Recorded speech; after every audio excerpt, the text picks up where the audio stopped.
Okay, तो second case हम लोग आज डिस्कस करेंगे, magnetic field on the axis of the coil.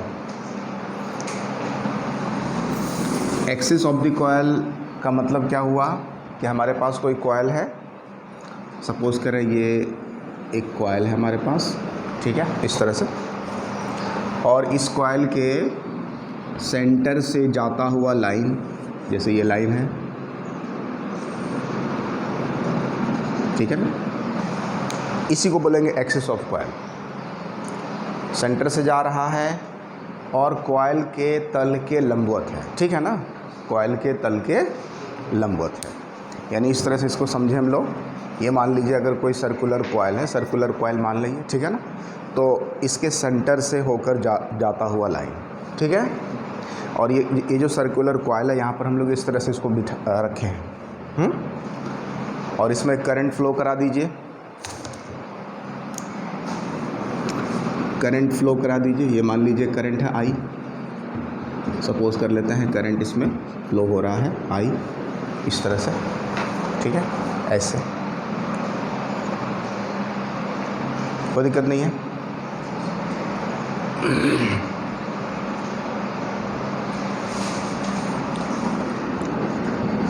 Current का डायरेक्शन एंटी क्लॉकवाइज हो या क्लॉकवाइज हो, दोनों में चलेगा, है ना।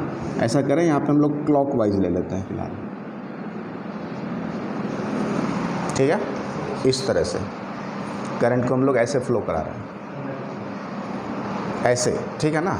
ये कॉइल यहाँ पर ऐसे रखा हुआ है, और जैसे हम हाथ घुमा रहे हैं इस तरफ करंट का डायरेक्शन है। क्लियर? चलिए, ये मान लेते हैं सेंटर है इसका, और कॉइल की जो रेडियस है वो आर है। मान लिया आर क्या है, कॉइल की त्रिज्या,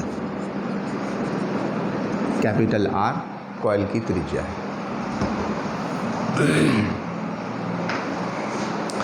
अब एक्सिस के किसी भी बिंदु पर हम लोगों को मैग्नेटिक फील्ड निकालना है। सेंटर पे तो निकाल लिए थे ना, सेंटर पे कितना होता हम लोगों ने देख लिया। अब एक्सिस पर कहीं पर भी, जैसे सपोज करें इस पॉइंट पर हम लोगों को फील्ड निकालना है, मैग्नेटिक फील्ड। ये पॉइंट पी है, ठीक है। अभी डायग्राम मत बनाइए, डायग्राम बाद में बना लीजिएगा। तो ये बिंदु P कहाँ पर है, अक्ष पर है। तो मान लेते हैं OP बराबर, मतलब सेंटर से उस पॉइंट P की जो दूरी है वो x मान लिया। क्लियर है? ये वाली दूरी क्या है, x है।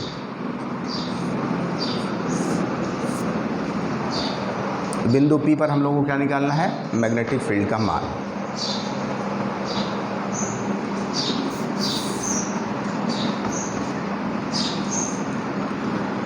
तो इसके लिए हमको क्या करना पड़ेगा, तो सबसे पहले ये जो करंट कैरिंग कॉइल है, इसमें से एक छोटा सा अल्पांश ले लेते हैं, जिसको धारा अल्पांश के नाम से जानते हैं हम लोग, है ना। वो अल्पांश हम लोग कहीं भी ले सकते हैं, किसी भी स्थान पर। तो यहाँ पे हम लोग इसको ले रहे हैं, देखिए ये अल्पांश हम लोग इस जगह पर ले रहे हैं, ठीक है। इसको थोड़ा सा डार्क कर दिए, ठीक है। ये धारा अल्पांश है, जिसको डीएल वेक्टर के नाम से जाना जाएगा, ठीक है। डीएल वेक्टर है ये। तो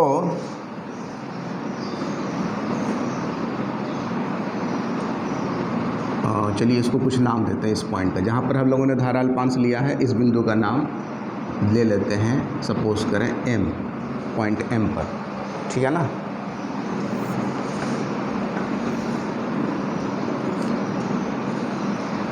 तो धारा अल्पांश, इस छोटे से धारा अल्पांश के कारण इस बिंदु P पर चुंबकीय क्षेत्र की तीव्रता क्या होगी, तो डायरेक्ट हम लोग अप्लाई कर सकते हैं बायो-सावर्ट लॉ, ठीक है ना।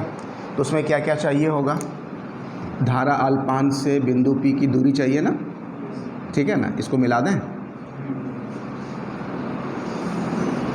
ये मिला दिया हम लोग, ओके। ये पॉइंट P है, हाँ, ओके। धारा अल्पांश से बिंदु P की जो दूरी है, चलिए उसको थोड़ी देर के लिए स्मॉल r मान लेते हैं। क्लियर है? MP बराबर स्मॉल r।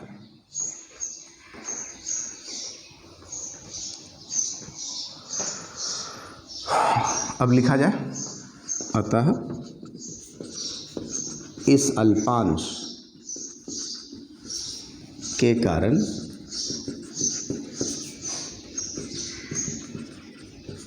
बिंदु P पर चुंबकीय क्षेत्र की तीव्रता। किसी भी धारा अल्पांश के कारण किसी बिंदु पर चुंबकीय क्षेत्र की तीव्रता क्या होगी? बाय सावर्ट लॉ लगाएंगे, BSL से, बाय सावर्ट लॉ से डायरेक्ट हम लोग इसको यूज़ कर सकते हैं। क्या है फॉर्मूला? म्यू नॉट बटे 4 पाई I DL साइन थीटा बटे R स्क्वायर, ये होता है ना। म्यू नॉट बटे 4 पाई हो गया, I क्या चीज़ है? करंट है DL में, और DL हो गया, और साइन थीटा। अच्छा, थीटा क्या होगा यहाँ पर? R स्क्वायर, DL से लेकर बिंदु P की दूरी R है, R ही माने है तो R स्क्वायर। थीटा क्या होगा सोचिए, ये सोचने की बात है। थीटा की वैल्यू यहाँ पर क्या होगी? थीटा वगैरह तो हम लोग कुछ लिए हुए नहीं है, है ना। तो थीटा का मान जो है यहाँ पर 90 डिग्री होता है। कितना होता है? अब कैसे 90 डिग्री होता है भाई, तो इसको देख लें। जैसे देखिए आपके पास थीटा क्या होता था? थीटा होता था क्या? थीटा होता था DL वेक्टर और R वेक्टर के बीच का कोण। होता था कि नहीं होता था? DL वेक्टर और R वेक्टर के बीच का कोण। तो यहाँ पे हम लोग चेक करें 90 डिग्री होगा कि नहीं होगा, है ना। यस होगा। तो कोई सर्कल वगैरह अगर है तो शायद आप लोग समझ पाए ठीक से।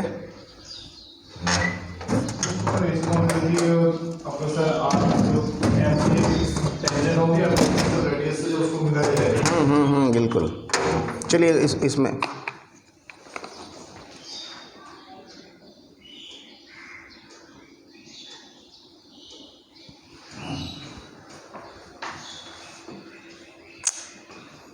कॉल आने लगा।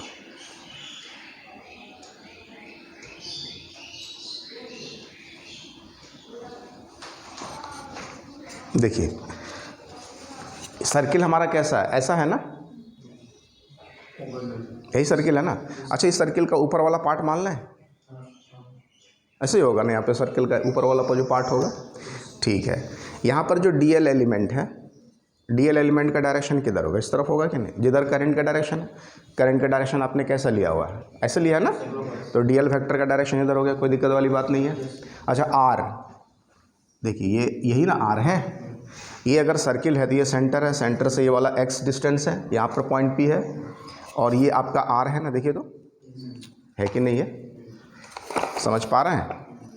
ये R हुआ, ठीक है, और ये क्या हो गया? DL, ठीक है, दिखाई दे रहा है। तो ये 90 डिग्री बनेगा ना।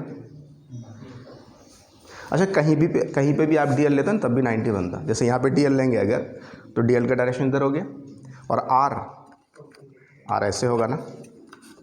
उस केस में R ऐसे नहीं होगा, फिर भी 90 बनेगा। क्लियर है? तो सर्किल के हर पार्ट पर, किसी भी पार्ट पर अगर आप लेते हैं DL वेक्टर और R के बीच का कोण क्या बनेगा? 90 डिग्री। इसको ऐसे आप इमेजिन कीजिए, ये एक तरह से कोण टाइप का बनेगा, कोण टाइप का। एक मिनट कॉल कर ले।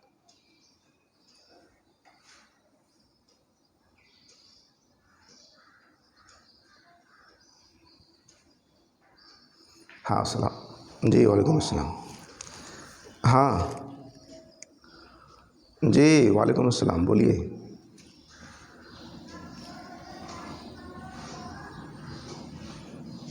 हाँ तो है।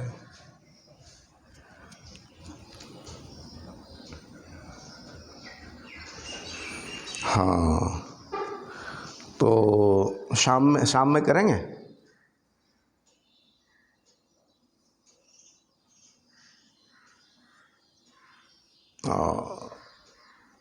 अभी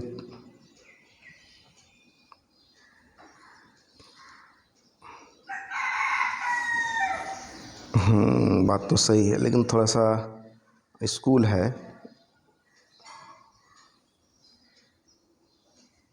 हाँ एग्ज़ाम है, तो शाम में चलिए ना, मगरिब के बाद।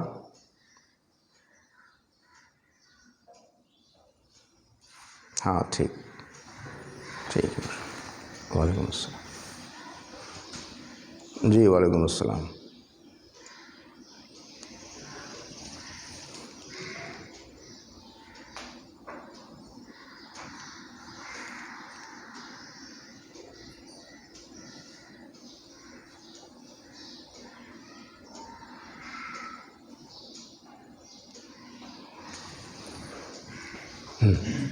सर डीएल का डायरेक्शन किधर रखेंगे तो 90 बनता है। जी बिल्कुल, करंट का डायरेक्शन चाहे आप क्लॉकवाइज रखें चाहे एंटी क्लॉकवाइज रखें, वो आर के साथ 90 डिग्री का कोण बनाएगा, नहीं होगा। ये हमारा डीएल हो गया। किसी भी स्थान से बिंदु पी का जो डिस्टेंस होगा ऐसे लेकिन कोण की तरह जाएगा ना, सोचिए तो नहीं होगा। 90 बनेगा कि नहीं बनेगा? यस बनेगा। तो आया समझ में 90 डिग्री, ठीक है। यानी ये हमारा हो गया डी बी बराबर μ0/4 पाई आई डी एल बटे आर स्क्वायर। साइन 90 तो 1 होता है ना। अच्छा, ये वेक्टर क्वांटिटी है तो डायरेक्शन इसका भी होना चाहिए। किधर होगा डायरेक्शन? इस मैग्नेटिक फील्ड का यहाँ पे डायरेक्शन क्या होगा? देखिए, मैग्नेटिक फील्ड का जो डायरेक्शन होता है, डीबी का जो डायरेक्शन होता है, वो डीएल वेक्टर पर भी लंब होता है और आर वेक्टर पर भी लंब होता है कि नहीं? अरे भाई, डीबी बराबर क्या लिखें? डीएल क्रॉस आर लिखते हैं ना, होता है कि नहीं होता है? मतलब मैग्नेटिक फील्ड का जो डायरेक्शन होगा वो डीएल वेक्टर और आर वेक्टर दोनों के लंब होता है। क्लियर है? तो इसको कैसे निकालेंगे यहाँ पर डीएल क्रॉस, या इसी चीज़ को अगर वेक्टर फॉर्म में लिखने की कोशिश करें, यही चीज़ तो ऐसा लिखा जाएगा ना जी, डी बी बराबर μ0/4 पाई आई यहाँ रख देते हैं, डी एल क्रॉस आर लिखें divide by R cube, magnitude हो जाएगा ना। तो डी एल क्रॉस आर, ठीक है। तो ये जो क्वांटिटी है यही डायरेक्शन देगा मैग्नेटिक फील्ड का, देगा कि नहीं देगा? Cross product. तो क्या करेंगे तुम, कैसे निकालेंगे? कैसे निकालेंगे सोचिए। ये हमारा डीएल वेक्टर और ये क्या है? आर वेक्टर, यही तो है। ओके, ऐसे माने, ठीक है ना। ये हो गया आर वेक्टर और ये क्या है? डीएल वेक्टर है। तो DL cross R, DL cross R, हाथ को ले जाएंगे डीएल की तरफ, ले गए, इसको किधर घुमाना है? आर की तरफ, ऊपर जाएगा ना। ऊपर का मतलब क्या? इस पर भी लंब और इस पर भी लंब होना चाहिए, इस पर भी लंब और इस पर भी लंब होना चाहिए।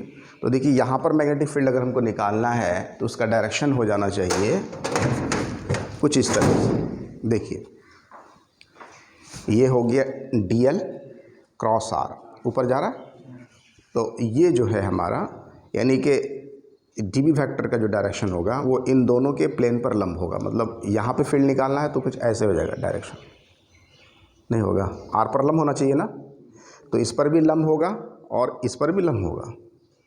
समझ में आ रहा है कि नहीं आ रहा है? ऐसे नहीं होगा, ऐसे नहीं होगा, ठीक है। इस पर भी लंब होना चाहिए और इस पर भी लंब होना चाहिए, इस वेक्टर पर भी लंब होना चाहिए। तो ये हो गया, यहाँ पे फील्ड निकालना है तो देखिए डायरेक्शन इस तरह से बता रहा है। ये क्लियर है?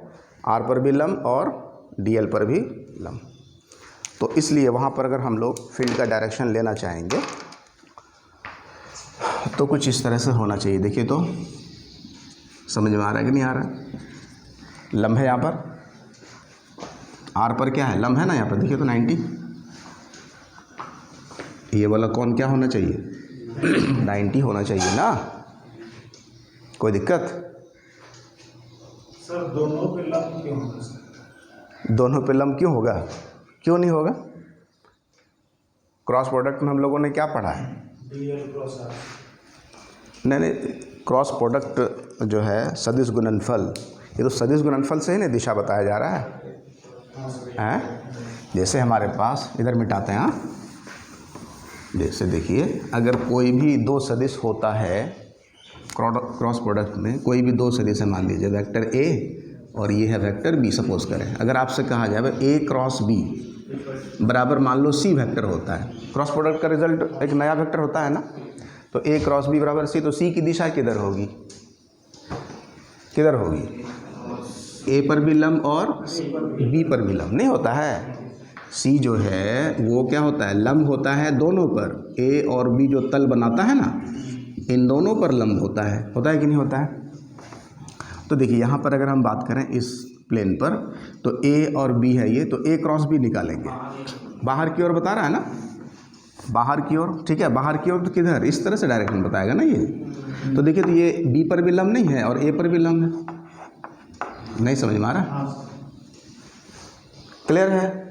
तो इसलिए डी बी वेक्टर जो होगा वो डी एल वेक्टर पर भी लंब होगा और आर वेक्टर पर भी लंब होगा, हमेशा के लिए याद रखिए, क्लियर है। हर केस में ऐसा ही होने वाला है, डी एल पर भी लंब, मतलब धारा अल्पांश पर भी लंब होगा, और धारा अल्पांश से, हाँ, जिस बिंदु पर चुंबकीय क्षेत्र निकालना वो वाली जो दूरी होगी उस पर भी लंब होगा, ठीक है, क्लियर है। ये भी तो एक वेक्टर हो जाता है ना, इधर से ये डायरेक्शन यहाँ पर अगर देते हैं, ये वेक्टर आर वेक्टर होता है, तो आर वेक्टर पर लंब होता है डी बी, क्लियर है यहाँ तक, ओके। तो डी बी के डायरेक्शन किधर हो गया, समझ में आ गया।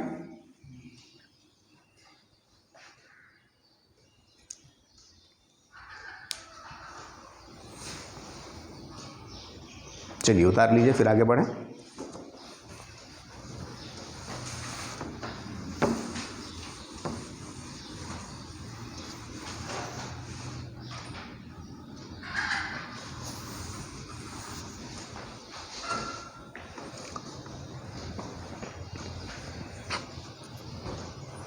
इसी तरह से सभी डीएल एलिमेंट की वजह से यहाँ पे मैग्नेटिक फील्ड होगा कि नहीं होगा। डीएल बहुत सारा एलिमेंट मिलकर ना पूरा वायर बना हुआ है, तो इस तरह के बहुत सारे डीएल एलिमेंट से मिलकर बना है। डीएल एलिमेंट के कारण यहाँ पर मैग्नेटिक फील्ड निकालेंगे और उसको क्या करेंगे, इंटीग्रेशन करेंगे, है ना, ओके। लेकिन यहाँ पर प्रॉब्लम क्या है कि जैसे इस डीएल एलिमेंट के कारण यहाँ पर मैग्नेटिक फील्ड निकाले तो डायरेक्शन कुछ इधर बता रहा है, तो हर एक मैग्नेटिक फील्ड के कारण डायरेक्शन अलग अलग मिलेगा। मैग्नीट्यूड तो सेम रहेगा लेकिन डायरेक्शन क्या होगा, सबके लिए अलग अलग होगा। तो हम लोग इसको आसान करने के लिए क्या करते हैं, इस डीएल एलिमेंट के ठीक सामने अपोजिट पॉइंट पर एक और एलिमेंट लेते हैं, क्लियर है। उसका नाम हम लोग क्या दे देते हैं, ये भी डीएल एलिमेंट ही रहेगा, छोटा सा पार्ट है ना, ठीक है। ये एम बिंदु है, इसके ठीक सामने एम डैश मान लेते हैं, ठीक सामने अपोजिट बिंदु पर, ठीक है, समझ में आ रहा। बिंदु एम के ठीक अपोजिट पॉइंट पर, अपोजिट पॉइंट क्या मान लिया, एम डैश, और वहाँ पे हम लोगों ने क्या ले लिया, डीएल एलिमेंट, फिर से करंट एलिमेंट लिया। अब इस वाले डीएल एलिमेंट के कारण बिंदु पी पर तीव्रता निकालेंगे, फिर से देखिए तो क्या होगा, फिर से हमको ये वाली दूरी चाहिए होगी, मिला दें इसको, ठीक है, मिला दिया सपोज करें, तो ये भी तो आर ही रहेगा, नहीं रहेगा, अगर हाँ सेम होगा बिल्कुल, क्लियर है। तो इसके कारण यहाँ पर जो तीव्रता निकालेंगे उसकी वैल्यू क्या होगी, फिर से वही कुछ, सब कुछ वही होगा,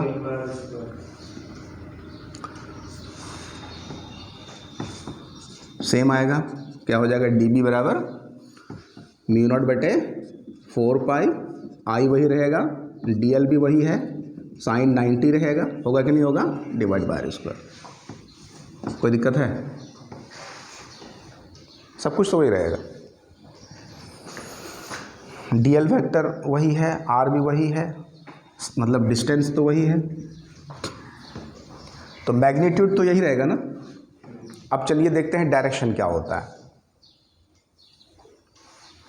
डायरेक्शन क्या हो जाएगा। करंट आप कैसे ले जा रहे हैं, ऐसे ले जा रहे हैं, करंट ऐसे ले जा रहे हैं, अच्छा नीचे में यहाँ पर करंट का डायरेक्शन कुछ इस तरह से हो जाएगा, समझ में आ रहा, अंदर की ओर होगा ना, और ये आर ऐसे है,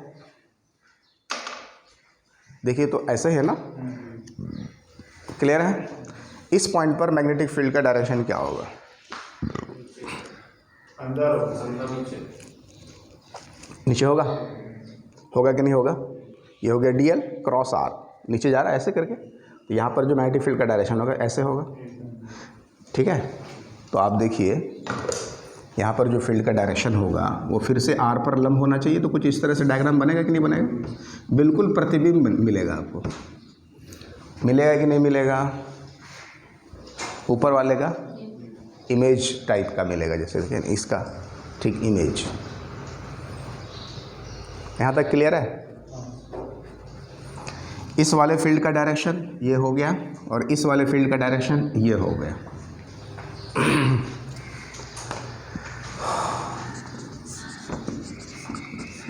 म्यू नॉट बटे 4 pi I D L by R square. यहाँ तक सब कुछ ठीक ठाक है। अब क्या करना है? ऐसा करते हैं, इन दोनों एलिमेंट के कारण यहाँ पर टोटल फील्ड निकालते हैं। दो एलिमेंट के कारण यहाँ पर टोटल फील्ड, पॉइंट पी पर टोटल फील्ड निकालते हैं। लिखिए, इन दोनों धारा अल्पांश के कारण, इन दोनों धारा अल्पांश के कारण बिंदु P पर तीव्रता कैसे निकालेंगे? देखिए,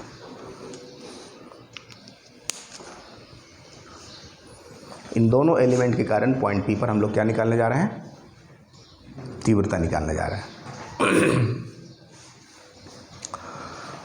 तो देखिए इसको क्या करेंगे, कुछ यहाँ पर हम लोग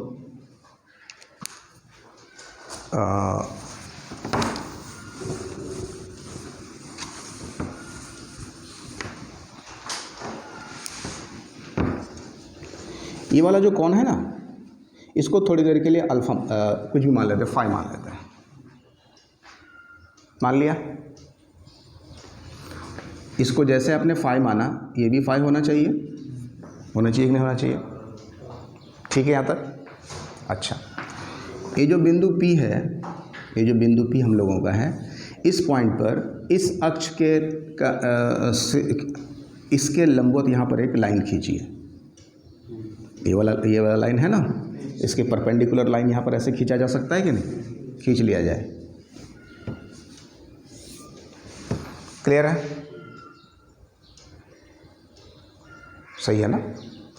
देख लीजिए, ये वाला लाइन जो है इसको अगर x एक्सिस मान लें तो ये वाला y एक्सिस माना जा सकता है ना। अगर ये x डैश है, एक्सिस को अगर हम लोग क्या मान लें? x डैश, तो यहाँ पर पॉइंट P पर जो लंब खींचेंगे वो y एक्सिस की तरफ से बिहेव करेगा ना। ओके, अब देखिए ज्योमेट्री के लिए ध्यान से देखिए, अगर ये वाला फाई है तो ये एंगल भी फाई होगा।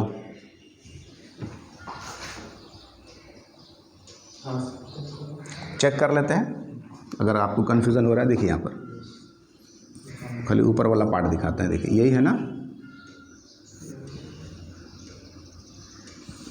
यही है ना। देखिए इसको हम लोगों ने क्या माना हुआ? फाई, ठीक है। चलिए इसको हम लोग मान लेते हैं अल्फ़ा थोड़ी देर के लिए, ठीक है, और इसको मान लेते हैं बीटा, मान लेते हैं थोड़ी देर के लिए, कोई दिक्कत नहीं है। ध्यान से देखिए, फिगर में बीटा प्लस अल्फ़ा बराबर 90 डिग्री है। देखिए तो ये वाला जो एंगल है, ये ना बीटा माने हैं, दिस प्लस दिस, ये वाला 90 डिग्री है कि नहीं? ये 90 है ना, ऐसे करके उसी को उठा करके यहाँ पे लाए हुए हैं। तो ये तो 90 डिग्री है, ऑलरेडी हम लोग देख चुके हैं, है ना 90। ये R है और ये dB है ना। R वेक्टर और dB वेक्टर क्या होता है? लंब होता है कि नहीं होता है? तो अल्फ़ा प्लस बीटा बराबर क्या हो गया?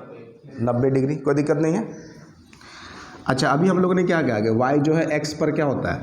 लंब होता है ना। तो ये वाला एंगल और ये वाला एंगल मिलकर क्या होना चाहिए? 90 होना चाहिए कि नहीं? इसको क्या माना है? बीटा ना। तो बीटा प्लस फाई बराबर 90 होगा कि नहीं होगा? ये वाला एंगल और ये वाला एंगल मिलके 90 नहीं होगा? देखो ये x एक्सिस और y एक्सिस के बीच का कौन? समझ में आ रहा है कि नहीं आ रहा है? यानी ये वाला जो कोण है ये वाला, ये 90 डिग्री होना चाहिए। समझ में आ रहा फिगर? ये दोनों समीकरण आपस में क्या है? इक्वल है। तो बीटा बीटा कटा तो फाई बराबर अल्फा हुआ कि नहीं हुआ? यानी ये वाला अगर फाई है तो ये भी क्या होगा? फाई होगा। क्लियर हुआ? कोई दिक्कत वाली बात नहीं है। समझ में आया कि नहीं आया? आ गया समझ में? Very good. ठीक है, जिनको कन्फ्यूज़न होगा फिर से वीडियो को रिपीट करके देख लीजिएगा अच्छे से। यहाँ पे जनरली कन्फ्यूज़न होता है। तो ये अगर फाई हम लोगों ने मान लिया है तो ये भी फाई होगा। ओके, अच्छा उसी तरह से नीचे भी हो जाएगा ना, ये भी तो फाई हो जाएगा फिर। सेम फिगर तो नीचे भी है। क्लियर है? अच्छा भाई देख लो, अब यहाँ पे ये जो डीबी वेक्टर हमारा है, इस वेक्टर का कंपोनेंट ले लेते हैं, वो ज़्यादा आसान होगा। इसका एक कंपोनेंट इस तरफ जाएगा, दूसरा कंपोनेंट इस तरफ जाएगा। जाएगा कि नहीं जाएगा? डीबी का इधर जो कंपोनेंट जाएगा, क्या ये हो जाएगा डीबी कॉस फाई? बताइए, हाँ या ना? गुड। और इस तरफ जो होगा वो क्या हो जाएगा? DB sine phi. पता है सब लोगों को?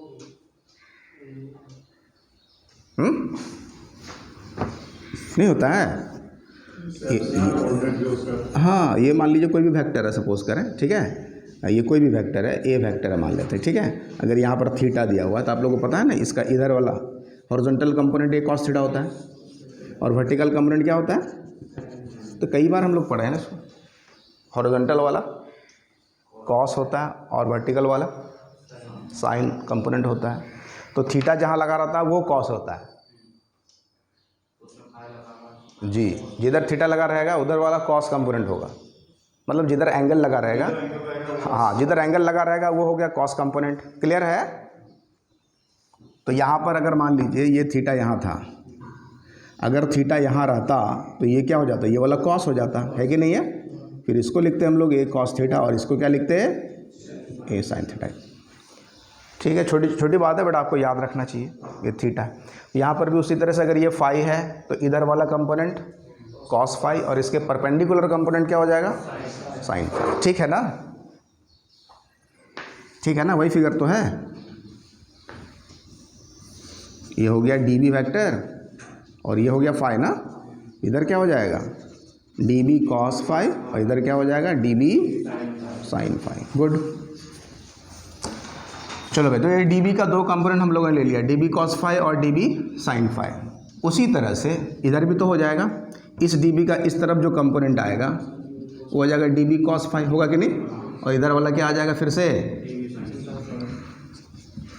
समझ में आ रहा? अब हमने इसका कंपोनेंट ले लिया और इसका भी कंपोनेंट, ये दोनों का काम खत्म। जब कंपोनेंट ले ही लिया तो है ना। अरे भाई इसका घटक ले लिया ना, इधर भी लिया इधर भी लिया, उसी तरह इसका भी इधर इधर ले ही लिया, तो इसका रोल ख़त्म हो गया ना। समझ में आ रही बात? अच्छा, अब देखिए, दोनों धारा अल्पांशों के कारण बिंदु P पर जो चुंबकीय क्षेत्र की तीव्रता होगी वो क्या हो जाएगी?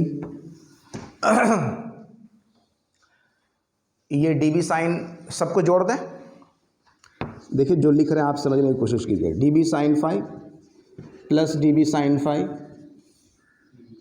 या ऐसा लिखते हैं DB sine phi plus DB cos phi plus DB sine phi minus DB cos phi.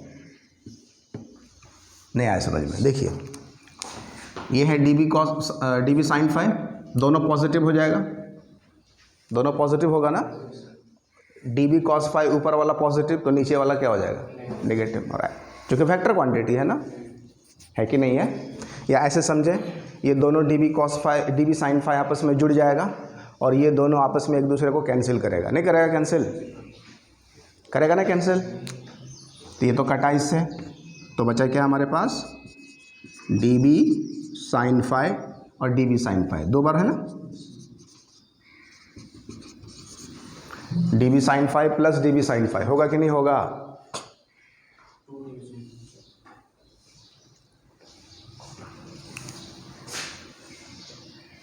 Clear है यहाँ तक?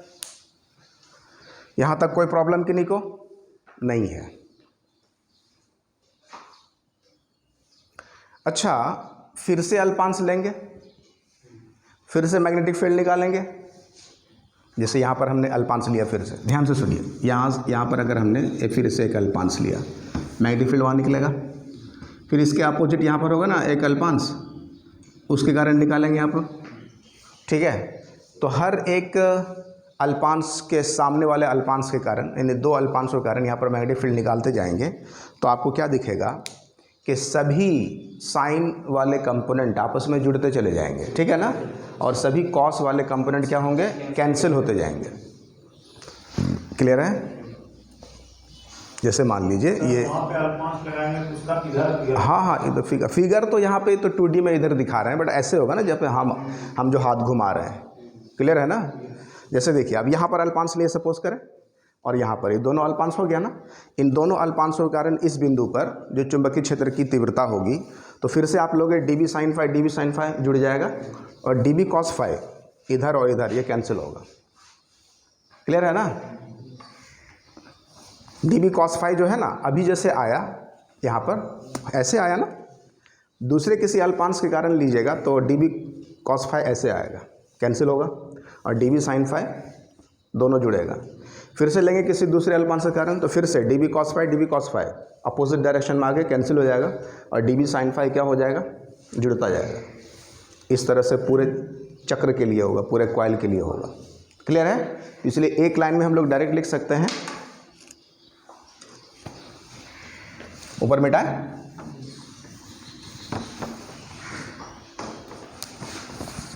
अतः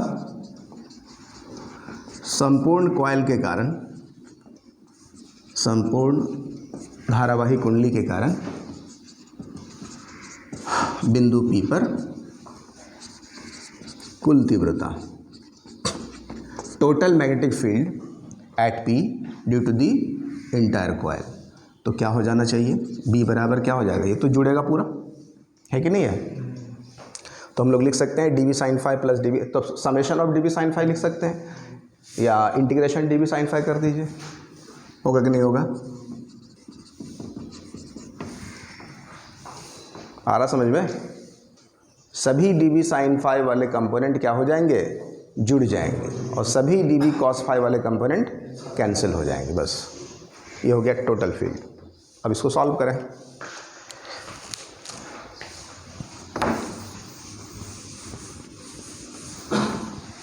dB का जो वैल्यू है पुट कर दिया जाए। dB का वैल्यू क्या था, μ0/4 पाई IDL/r² था कि नहीं था, इनटू क्या हो जाएगा, sin phi हो जाएगा।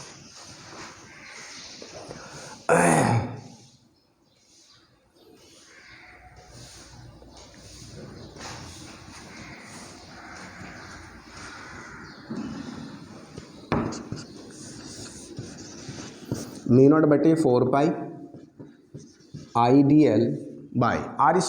देखिए, तो r² को क्या लिख सकते हैं, यहाँ से अगर हम ये लाइन खींचें, ये त्रिज्या होगी ना, देखिए तो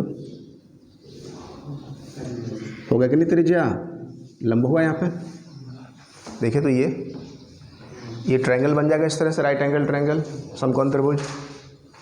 तो इस समकोण त्रिभुज में आप ध्यान से देखिए, स्मॉल r² बराबर प्लस x², ये x माने थे ना, याद है? ओ से लेकर P तक का डिस्टेंस क्या माने हुए थे, x, होगा कि नहीं होगा? यानी इस डायग्राम में अगर हम बात करें r² बराबर, यहाँ पे लिखते हैं, इस फिगर में क्या हो जाएगा, r² बराबर कैपिटल R² प्लस x² होगा कि नहीं होगा? और r बराबर क्या लिख सकते हैं, r² प्लस x² का रूट हो सकता है कि नहीं? कोई बात नहीं, ठीक है। तो आइडियल हो गया, r² की जगह क्या लिखेंगे, r² प्लस x²। क्लियर है? अच्छा, साइन फाई देखिए, तो इसी समकोण त्रिभुज में अगर हम साइन फाई की बात करें तो क्या हो जाएगा, इसी समकोण त्रिभुज में साइन फाई बराबर क्या लिख सकते हैं, लंब बटे कर्ण, r/r, ठीक है ना, यानी r/r की जगह लिख सकते हैं क्या, कोई दिक्कत? तो साइन फाई की वैल्यू पुट कर दें, r by root under R square plus X square. यहाँ तक क्लियर है? हो जाएगा कि नहीं हो जाएगा ऐसा?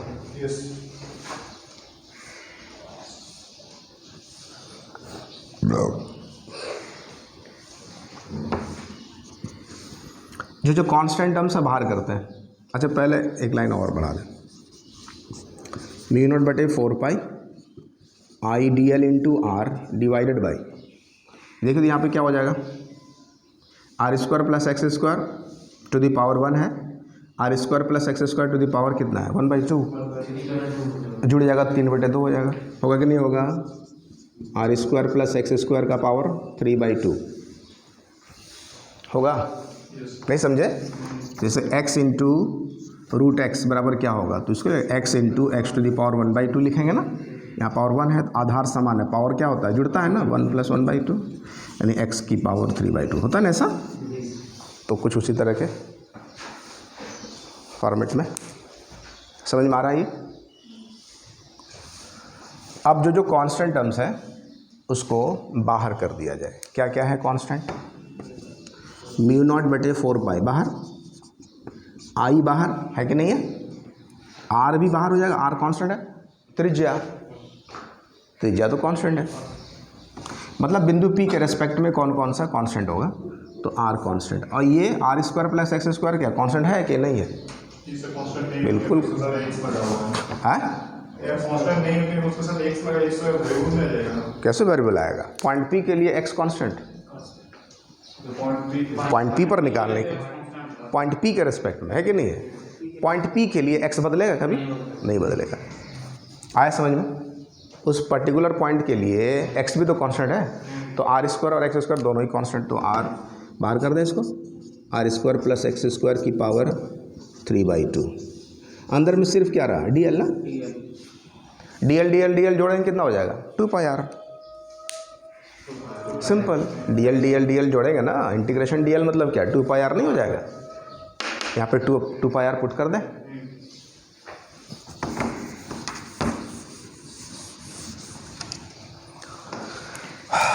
तो इसलिए b बराबर हो गया मेरा म्यू नॉट अपॉन 4 पाई। दोनों dl कर दीजिए। हाँ तो क्या हुआ, तो सब तो सॉल्व करके dl ही आया।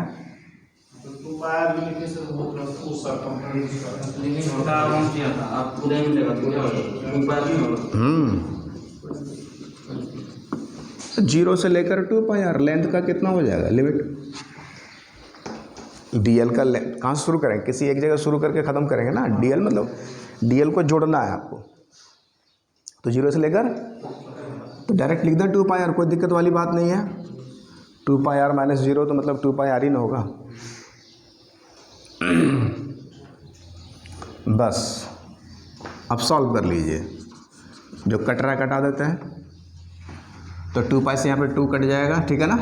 तो हो गया ये mu naught into I into R square divided by 2 into R square plus X square की पावर 3/2। ये हो गया मेरा magnetic field on the axis of the coil at a distance x from the centre. ठीक है, direction किधर होगा, कोई इसमें चिंता करने की कोई बात नहीं। देखिए ये कॉइल है हमारा, ठीक है ना, करंट का डायरेक्शन ऐसे जा रहा है, ठीक है, तो मैग्नेटिक फील्ड का डायरेक्शन किधर होगा, होगा कि नहीं होगा, हाँ उस तरफ जाएगा, ठीक है। इसमें सर डायरेक्शन निकालने कोई पॉइंट निकालने या कोई फिक्स टर्म निकालने, इसमें डायरेक्शन किस निकालना और किधर निकालना। यहाँ पर देखिए करंट का डायरेक्शन जो है कहीं भी ले सकते हैं। हाँ, जैसे देखिए इस एक्सिस के इस तरफ जो होगा ना, तो सभी का डायरेक्शन एक ही तरफ होगा, उस तरफ होगा। ये तो कट ही रहा है, तो खत्म ही हो गया, बचा क्या, ये dv sin फाई जो था वही ना टोटल फील्ड दिखा रहा है। डायरेक्शन किधर है, इस तरफ। डायरेक्शन ले रहे हैं तो बाहर हो रहा है, इधर से लेते हैं तो अंदर होता है। कैसे अंदर होगा, एक ही तरफ होगा ना। क्लॉकवाइज के लिए इस बिंदु पर तीव्रता इधर नीचे से निकाल, नहीं तो dl के लिए था, अब तो पूरे वायर के लिए हो गया। पूरे वायर के लिए कौन रहा? पूरे वायर के लिए ये वाला हुआ, यही ना हुआ, हुआ कि नहीं हुआ? अच्छा, ये बिंदु P जो है अगर इधर आ जाए तो डायरेक्शन किधर हो जाएगा? इधर ही रहेगा। अच्छा, यहाँ तक क्लियर हुआ? यहाँ तक ठीक है ना? अच्छा चलिए,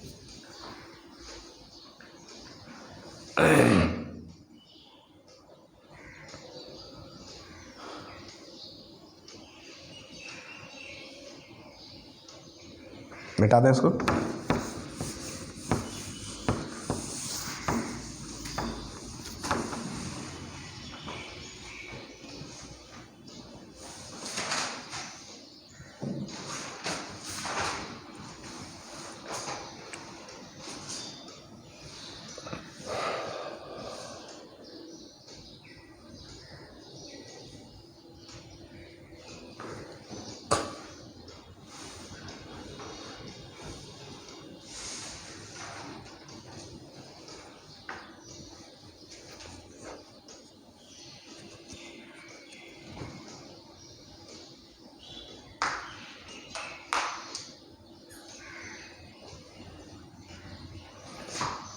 हाँ, ये डायरेक्शन और अच्छे से समझ लीजिए।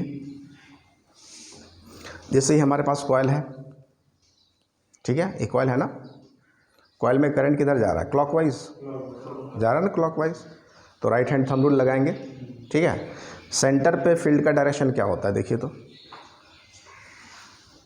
करंट ऐसे जा रहा है, अंगूठा करंट के डायरेक्शन में डाल दिए, ठीक है, इधर बता रहा है, इधर बता रहा है ना, इस तरफ। ये हो गया सेंटर से इस तरफ डायरेक्शन हो गया, तो ये मैग्नेटिक फील्ड का डायरेक्शन इधर जाएगा। यहाँ पर जो डायरेक्शन होगा वही इधर भी तो होगा।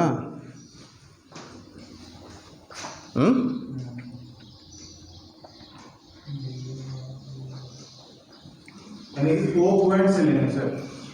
हाँ, तो वहाँ पे बस करंट तो इधर ऐसे आ रहा है, किधर आ रहा है? ऐसे नीचे की ओर क्लॉकवाइज घूम रहा है सर। हाँ, क्लॉकवाइज घूम रहा है, क्लॉकवाइज तो घूम ही रहा है, ठीक तो है। अगर एंटी क्लॉकवाइज होगा तो डायरेक्शन इधर हो जाएगा, मैग्नेटिक फील्ड का डायरेक्शन किधर हो जाएगा? इस तरफ। अगर एंटी क्लॉकवाइज हुआ तो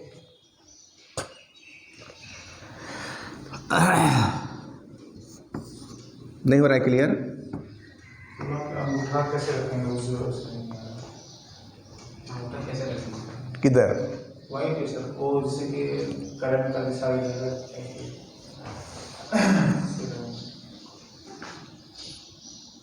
इसका डायरेक्शन बाहर होगा। जी हाँ, तो हाँ हो गया। बाहर नहीं है, इसका तो है ही ना बाहर।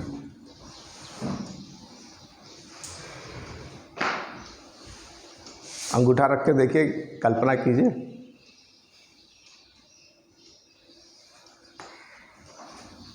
अच्छा देखिए, इसको अगर हम लोग स्पेशल केस देखें,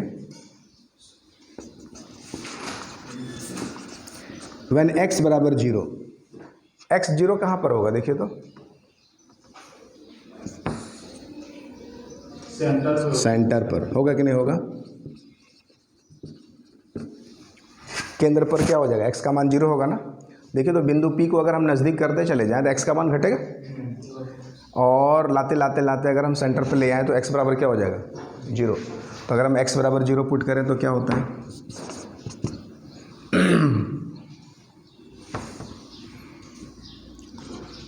यहाँ पे लिख दीजिए अलोंग दी एक्सिस, डायरेक्शन मतलब। तो x बराबर 0 पुट करें तो क्या हो जाएगा? Mu naught into I R square divided by क्या हो जाएगा? ये 0 पुट किया, 2r³ हो जाएगा, r स्क्वायर इंटू 3/2, तो 2 कैंसिल, r³ हो जाएगा ना। तो समझ पा रहे हैं? r स्क्वायर इंटू क्या हो जाएगा? 3/2 गुना होगा ना यहाँ पे इसके साथ, तो 2 से 2 कटा, r³ रहेगा नीचे, r स्क्वायर से यहाँ कटेगा तो क्या आ गया? Mu naught I/2r। आया कि नहीं आया? क्या ये सेंटर पर मैग्नेटिक फील्ड होता है? ऑलरेडी हम लोग डिराइव कर चुके हैं ना, सेंटर पर मैग्नेटिक फील्ड। क्लियर है? सेंटर पर मैग्नेटिक फील्ड।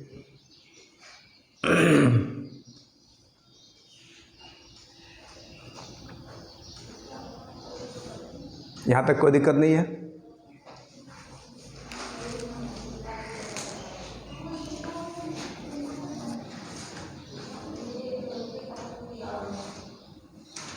अगर अच्छा बिंदु P अगर बहुत दूर हो कॉइल से, ठीक है ना, बहुत दूर का मतलब ये कि R का जो मान है उसको हम लोग क्या कर सकते हैं, नेग्लिजिबल कर सकते हैं। यहाँ पर R की जो वैल्यू है X की तुलना में बहुत कम हो जाएगी, ठीक है। उस केस में एक्सप्रेशन क्या होगा,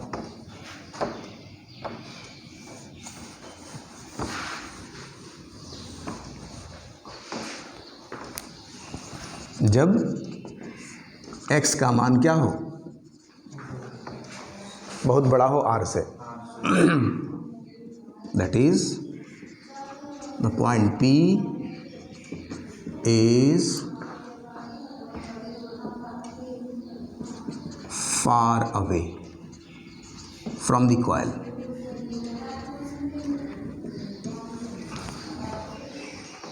या very far from the coil, बहुत दूर हो, तो उस केस में क्या हो जाएगा, R² प्लस X² के जगह पर क्या लिखेंगे, ओनली X² लिखेंगे।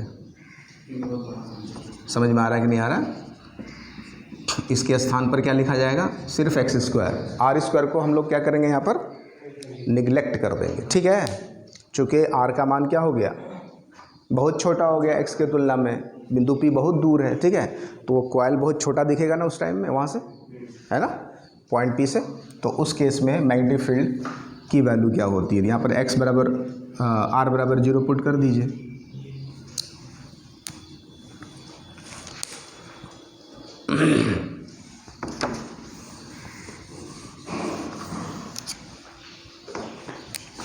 तो फील्ड बराबर हो गया μ0 into I into R² divided by 2, और क्या हो जाएगा X² plus 0 to the power 3/2, ऐसा होगा ना।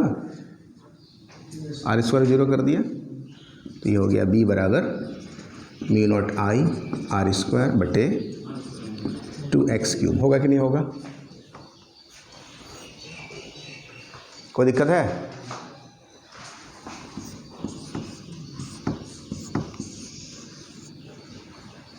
तो एक्सिस पर जो मैग्नेटिक फील्ड होता है उसका एक्सप्रेशन आपको याद रखना होगा, प्रैक्टिस करेंगे याद हो जाएगा। μ0 I R² divided by 2 into R² plus X² की पावर 3/2, ठीक है। तो ये एक इम्पॉर्टेंट केस है, किसी भी circular coil, current carrying circular coil के कारण उसके एक्सिस पर मैग्नेटिक फील्ड किसी भी जो है दूरी पर, x दूरी पर, ठीक है। समझ में आया। तो ये था हमारा सर्कुलर कॉइल का केस।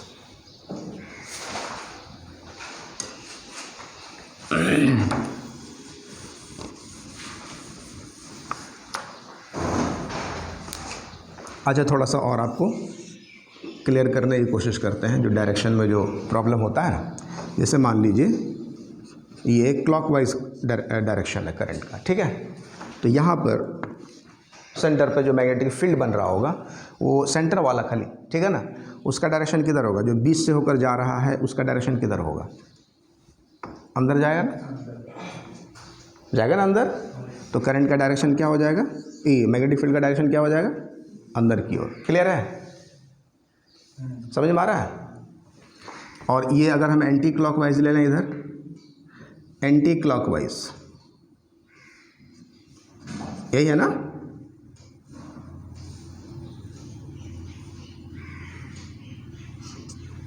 ये क्या हो गया, ये हो गया क्लॉकवाइज घड़ी के चलने की दिशा में, और ये क्या हो गया, घड़ी के चलने के विपरीत दिशा में, एंटी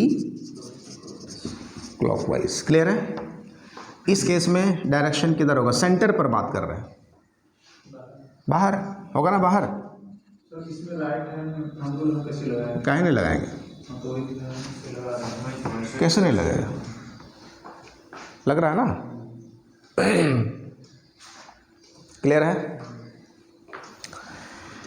देखिए यहाँ पर जो है इसको एक ऐसे भी ट्रिक से समझ सकते हैं। ये जो है ना, ये जो फिगर है क्लॉकवाइज वाला,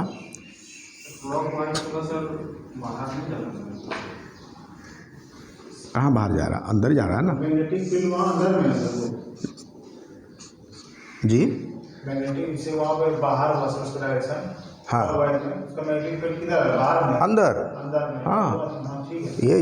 ये दिखे ना, ये जो मार्कर पेन दिखा रहा है अंदर की तरफ नेगेटिव फील्ड, और यहाँ पर नेगेटिव फील्ड किधर हो जाएगा, बाहर की ओर होगा ना, बाहर की ओर। ठीक है, तो यहाँ पे जो हम आपको दिखाना चाह रहे हैं वो देखिए, ये लेटर एन है ना, हाँ सही है। ठीक है, और ये लेटर क्या है, एस है। एस का मतलब साउथ, एन का मतलब नॉर्थ। ठीक है, मैग्नेटिक फील्ड का डायरेक्शन मैग्नेट में किधर होता है पता है? नॉर्थ से साउथ। नॉर्थ से साउथ। ये हो गया नॉर्थ और ये हो गया साउथ, ये हो गया नॉर्थ से साउथ। ठीक है, नॉर्थ से साउथ तो बाहर में ना, अंदर में भी तो होता है फील्ड। ये वाला जो तो मिलेगा ना पूरा जाके, ये मिलता है कि नहीं? मैग्नेटिक फील्ड, मैग्नेटिक जो फील्ड लाइन होता है वो क्लोज लूप बनाता है। ठीक है, तो बाहर में क्या हो गया, नॉर्थ से, और अंदर में क्या हो जाएगा, साउथ से नॉर्थ। ये हमको याद रहना चाहिए। ठीक है, अच्छा देखिए यहाँ पर अब इस वाले कॉइल की अगर हम बात करें, ठीक है, तो इसमें डायरेक्शन ऑफ करंट क्या है, ऐसे क्लॉकवाइज था ना, क्लॉकवाइज था।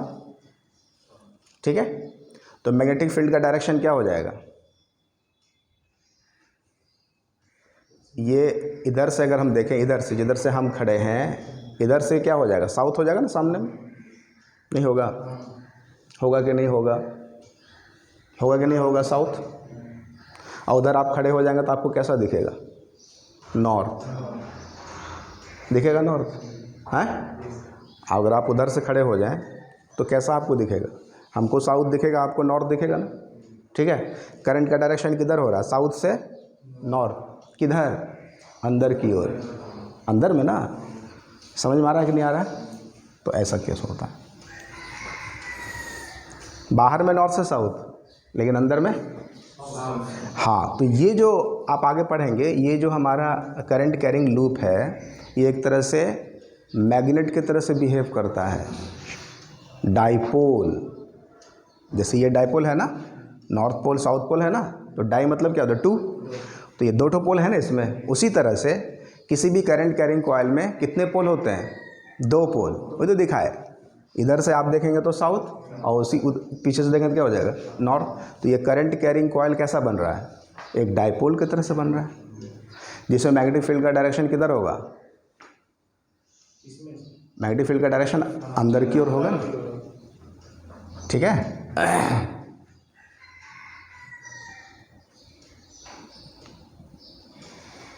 ठीक है, आज इतने ही रखें।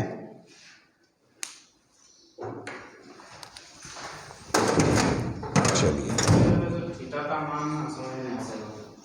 कौन सा, पिछला क्लास का, एक दो क्लास पीछे का।